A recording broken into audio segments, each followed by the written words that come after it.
माँ घर पे मेरे को बोल रही है बेटा हिंदू खतरे में। मैं माँ को बोल रहा हूँ नहीं माँ लॉजिक खतरे में है, हिंदू दाल पकवान खा रहा है यहाँ पे। माँ लगी हुई बेटा हिंदू खतरे में है। अभी 80 करोड़ लोग अपने ही देश में कैसे खतरे में हो सकते हैं? मेरी माँ बोल रही है नहीं नहीं है। मेरे पास पीपीटी आया था, 9 पेज का पीपीटी था भाई, 9 पेज में पूरा पढ़ा। हिंदू खतरे में है, भारत का इस्लामीकरण हो रहा है, 2029 के बाद भारत का एक भी प्रधानमंत्री हिंदू नहीं होगा। हिंदुओं का तो एक ही देश है बेटा, हम कहाँ जाए?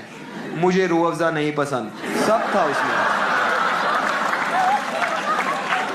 मैंने पूरा पढ़ा, फिर मैंने मॉम को बोला मॉम हिंदू खतरे में है और इसके लिए मैं तो इस्लाम में कन्वर्ट करा रहा हूँ।